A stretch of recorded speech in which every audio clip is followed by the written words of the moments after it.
I'm back with a new lesson. In today's lesson, I'm going to teach you how to use the verb to be. Well, today's lesson is targeted to all the basic English learners who get confused what is be, when to use is, am, are, was, were, and been. Well, friends, let me tell you that it's not that difficult and confusing like you'll believe it to be. Okay, it's just that the verb be is a little irregular. So let's start this lesson by accepting the fact that be is a little irregular and it is not a very regular verb like other verbs. Okay, so first of all, as you all know, a verb is a word that shows action. Likewise, be is also a verb that is a word that shows action. Okay, now first let me explain you with the help of a diagram like this one here. Okay, now supposing you're sitting home and you see a ray of light coming into your house, and if you try to trace it, where does this come from? Eventually you will realize that it comes from the sun.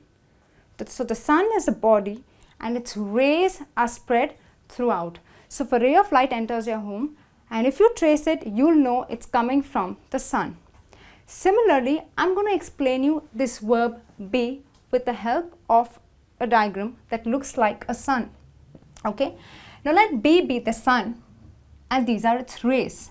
So when you have verbs like is, am, are, was, were, and been, please know these are the rays and the main source, if you trace the source, is the sun, that is our sun here, be. Okay, now be by and large is an auxiliary verb, or in simple language a supporting verb, but in today's lesson I'm going to teach you how to use it as a main verb in simple sentences, so you can start using this verb and then we'll gradually move to using it as an auxiliary verb. Alright, so like every other verb, there are three forms. There's the present, the past, and the past participle. For example, speak, spoke, spoken. So though be is an irregular verb, well, it does have its three forms like this. The present is, am, are.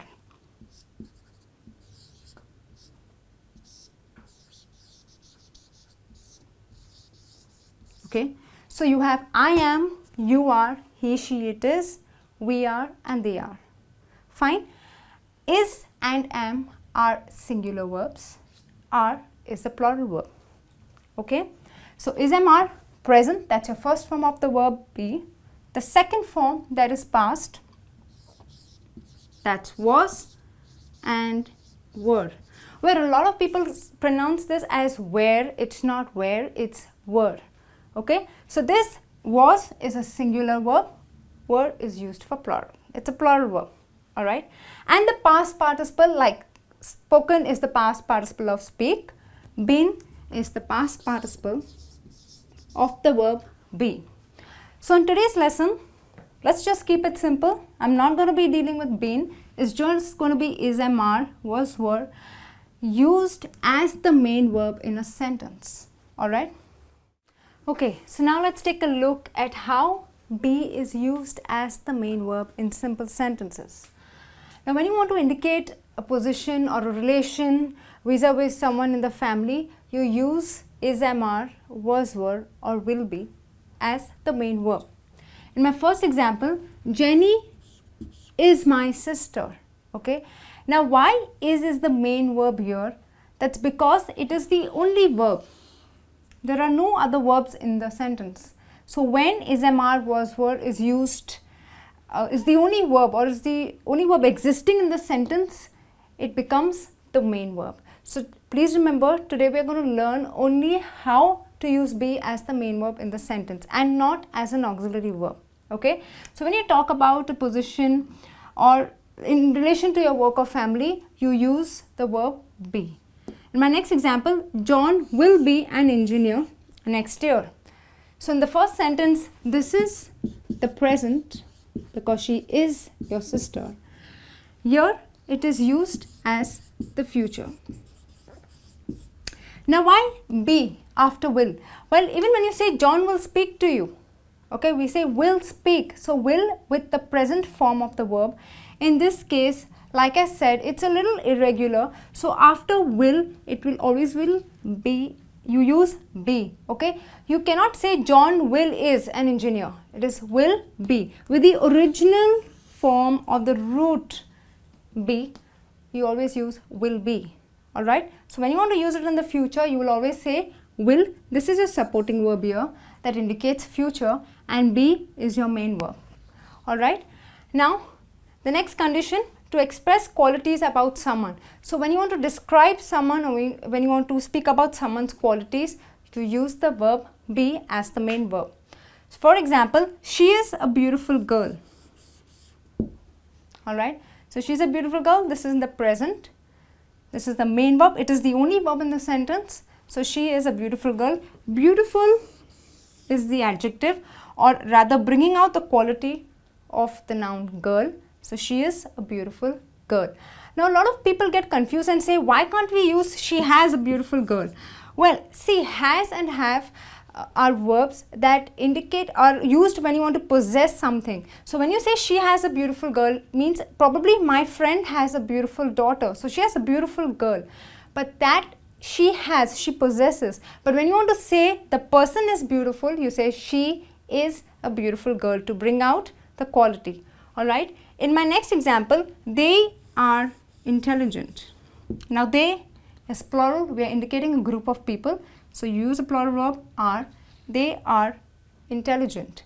So again, intelligent, you're talking about the quality. So when you bring out a quality, you use be as the main verb. Alright. Just another thing that I'd like to bring to your notice.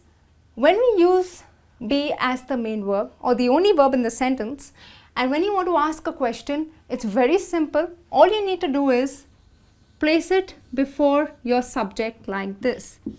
So is Jenny my sister? Or I say, is Jenny your sister? Okay. You do not use do, does, have, hasn't, nothing. When it is the only verb, all you do is bring it before the subject to form a question. In your negative, all you need to do is Jenny is not, or if you contract it, in contractions, we say isn't. Well, both are correct. So you say Jenny isn't my sister. Alright. Similarly, will. All you do is, will John be an engineer next year? Okay friends, so remember, when you form a question, all you need to do is remove is, am, are, was, were, put it before the subject, add a question mark, and in case of negative, you just need to add not. So now let's take a look at the next use of the verb be to indicate a location. For example, they were at the store last evening. Now last evening is the past, so obviously I'm going to use a verb that indicates the past. I use were, that is a plural verb for the pronoun they. So they were at the store last evening. So when you talk about a location here, in this case it's the store. So they were at the store last evening. Alright. In my next example, she is in the backyard. So probably if you ask me where's Maria, I say, hey, she's in the backyard. That's in the present. So I say she is in the backyard. Here, your location is the backyard. So when you talk about a particular location, you use the verb be as the main verb in your sentence. Alright. In the next type of sentences, we use be when we are comparing or talking about a superlative degree. Now what are comparatives and superlatives? Well, they are adjectives. We use a comparative adjective like taller, smarter, prettier when you compare two things, two people, two objects, two ideas, two places. So only two, you always use the comparative form. Okay, like this. John is taller than Maria. We're only comparing two people here, John and Maria. Taller is the adjective, but it's in the comparative form. We are saying taller because you're comparing two people, right? So John is taller than Maria. Okay, now let's see what are superlatives. Well, he is the smartest boy in the class. So here you have the only verb is. Now smartest, we use the superlative in this case because you are talking about more than two people, probably the entire class. full of boys. So he is the smartest. So when you talk about the superlative degree, we use the verb be as the main verb in the sentence. Alright friends, well, these are the most common important uses of the verb be as the main verb.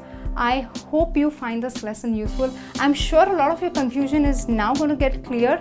Well, if you do have any comments and queries, please put them down. I'm going to be back soon with a new lesson. Till then, take care and bye.